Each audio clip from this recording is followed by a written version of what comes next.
வணக்கம், நான் தான் பிரபாகரன் பேசுகிறேன்.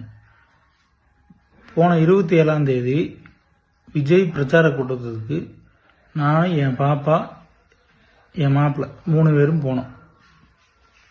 போனதில் 2 பேரும் இறந்துட்டாங்க. எப்படி இறந்தாங்க, எதனால் இறந்தாங்க எப்படின்னு எனக்கு தெரியல. அதனால் பார்த்தீங்கன்னா நான் சிபிஐ விசாரணை வேணும்னு சொல்லிட்டு நானாகவே பார்த்தீங்கன்னா தான் கேஸ் கொடுத்தேன். இப்போ நேற்று காலையில் பார்த்தீங்கன்னா டிஎம்கேலேருந்து எம் ரகுநாதன் சொல்லிட்டு ஒன்றிய செயலாளர் அவர் இந்த மாதிரி 20 லட்ச ரூபா பணம் தரோம், வேலை வாங்கி தரோம், அதை பண்ணுறோம் இதை பண்ணுறோம் அப்படின்னு சொல்லிட்டு எல்லாத்தையும் கேஸ் வாபஸ் வாங்க அப்படின்னு சொல்லிட்டாப்புல.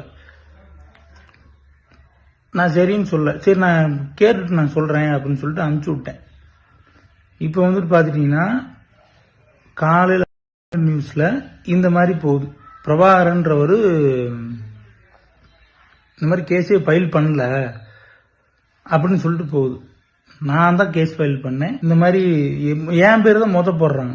பிரபாகர் எல்லா கேஸ் கொடுத்ததே தெரியாத மாதிரி போடுறாங்க. அதனால